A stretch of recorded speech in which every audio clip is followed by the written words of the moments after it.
Imagine stepping off the plane at Charles de Gaulle Airport. You're expecting the dream. France is seen in Louis Vuitton ads, endless cafe terraces, effortless charm, and a work-life balance so idyllic it makes American capitalism feel like a prison sentence. Think you're entering a wealthy, confident superpower, but you're not. You're walking into a nation quietly, politely, and steadily running out of money, a country where the middle class is fading, where its brightest young people are leaving, and where the government is perched on a debt bomb so large it makes Italy look financially disciplined. The croissants remain excellent, but the economy behind them is alarming. Welcome to the uncomfortable truth of France's decline. Here are 7 reasons France is far poorer than it appears. 1. The smicardization of salaries. Let's start with what economists call the smicardization of wages. Picture this, you're a young French professional. You did everything right, you survived the brutal classes préparatoires, earned your master's degree, speak decent English, and finally land a respectable job in line or Bordeaux.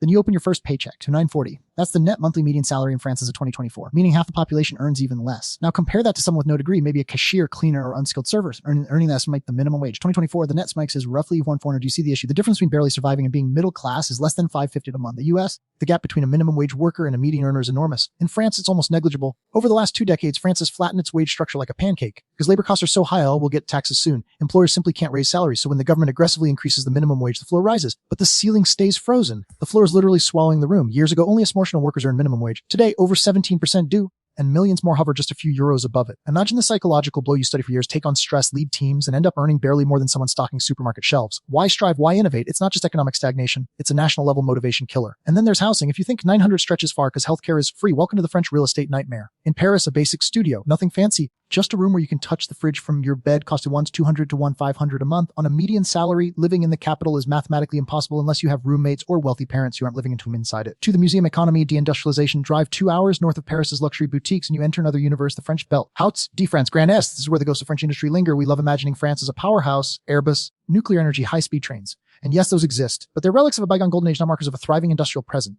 Here's the harsh reality. France barely makes anything anymore. Manufacturing counts for only 10% of France's GDP. Germany nearly doubles that. So do Italy and even Poland. France deindustrialized faster and harder than almost any Western nation. Why? Because for decades, policymakers in Paris dreamed of a post-industrial society. Factories were seen as outdated, dirty, beneath a modern European vision. France wanted to become a country of consultants, designers, and luxury brand creatives. They doubled down on services and tourism. And to be fair, France became the world's #1 tourist destination. But you cannot build a superpower on waiters and tour guides. When factories vanish, so do the solid blue, collar jobs that anchor rural communities. When those jobs move to Poland or China, towns crumble, bakeries close, schools shrink. Doctors retire without replacements. This is the soil from which political frustration grows. When you see the yellow vests burning tall booths on TV, they're not doing it because they adore chaos. They're doing it because they live in forgotten towns where the only employers left are a supermarket and an Amazon warehouse. During COVID, France suddenly realized it couldn't even produce basic painkillers. A country that literally invented the vaccine had to beg India and China for paracetamol. That's the result of a nation that forgot how to build. Quick pause. If you're finding this eye-opening, hit subscribe. I break down global economic illusions every week, and your support helps these deep dive videos reach more people. Also, comment below, would you rather earn $5 in a country with no healthcare, or found in a country where it's free? The $3 trillion debt bomb. Let's talk about France's biggest quiet crisis, its national credit card. You hear a lot about US debt, but America has something France does not, the world's reserve currency. The US can print dollars. France, tied to the euro, cannot. It relies on bond markets and German patience. In 24, French public debt hit a 130% of GDP. EU rules say you're supposed to stay under 6%. France hasn't seen 6% since dial-up internet was cutting-edge technology. Here's the truly frightening part. France has not passed a balanced budget since 1974. 50 years of overspending under left-wing governments, right-wing government centrists. It doesn't matter. The addiction is universal. But where does the money go? Not infrastructure, bridges, or decay. Not national defense France leans on now. It goes almost entirely into social protection. France spends 32%, 34% of GDP on social programs, the highest in the world, a welfare state of Rolls-Royce luxury paid for by a Peugeot-sized economy, and now the bill is coming due. Interest payments alone are becoming one of the largest items in the entire national budget, soon surpassing what France spends on educating its children. If that doesn't say poor, then you think nothing will. 4. The great tax illusion. If there's one arena where France wins gold every time it's taxed, let's go back to that HR example. Say a company wants to hire you for $60,000 a year. That number's the super. But the total cost of it, before you even see a contract, employer contributions take a massive chunk. Your gross salary becomes $43,000, but you don't get $43,000 either. Employee contributions, retirement, unemployment, healthcare, social charges, take another bite. Your net salary drops to about $33,000 up.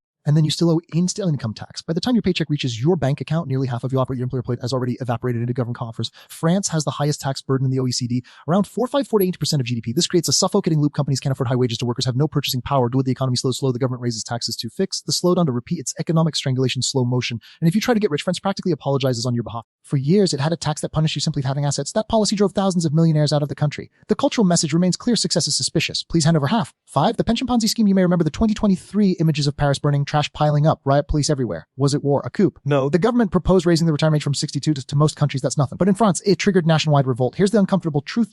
The French pension system is essentially a demographic Ponzi scheme. It's pay as you go. Your paycheck today doesn't fund your retirement. It funds someone else. In the 1960s, France had 4 workers per retiree. Today, 1, 7 falling. Smaller workforce, more retirees, go longer lifespans to mounting deficits. deficits, younger generations being drained to support benefits they will likely never receive. It's financial cannibalism across generations. 6. The great brain drain. Walk into a Goldman Sachs office in London, a Google building in Zurich, or a research lab in Montreal. You'll find endless French surnames. France produces elite talent. It cannot keep that talent. The brightest engineers, mathematicians, and AI researchers legal staying means they stay in Paris, earn around 45,000, pay 50% taxes, rent a 30,000 apartment, and endure a rigid hierarchy where promotions take 15 years. And that's exactly what the best minds do. Optimism means earning double or triple, keeping most of your income, living in a larger apartment, and working in a culture where talent not determines your future. For ambitious young French people, the choice is obvious. And every year, tens of thousands of engineers, researchers, doctors, financiers, scientists, and creators quietly board planes and do not come back. This is not just a brain drain. It's a national hemorrhage of human capital. When your most innovative thinkers leave, what happens to the economy? It slows, innovation declines, productivity collapses, tax revenue shrinks, the remaining workforce gets older, poorer, and more dependent on a shrinking base of contributors. It's a slow-motion economic winter. And here's the tragic irony. France spends enormous resources educating these brilliant young people. Then other countries reap the rewards. Germany gets the engineers. Switzerland gets the scientists. The US gets the innovators. France gets the Bill 7. The illusion of wealth. So why does France still look wealthy? Why do tourists think this country's thriving? Because France, perhaps more than any Western nation, has mastered the art of aesthetic prosperity, beautiful architecture, impeccable fashion, centuries-old culture, Michelin-starred cuisine. It creates a dazzling illusion of affluence. But behind the postcard image lays salaries are stagnating, taxes are suffocating, debt is exploding, industry has collapsed, young talent is fleeing, the pension system is collapsing, and the middle class is shrinking every single year. You can hide economic decay under a charming cave terrace, but only for so long. France today is a wealthy museum sitting on top of a fragile, over-leveraged aging economy. A country where everything looks elegant on the outside, even as the internal structure cracks, and the cracks are widening. Hey, if this breakdown is surprising, hit subscribe.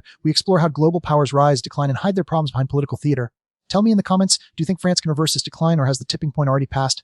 The harsh reality, no one wants to admit France is not collapsing tomorrow. This is not a doomsday video, but the long-term trajectory is unmistakable. A country cannot tax itself into prosperity, spend half a century borrowing money without consequence, lose its industries, or lose its young talent, so rely on an aging population, and expect to remain a global superpower for decades. France postponed difficult choices. Now, the bill has arrived. Economic gravity always wins.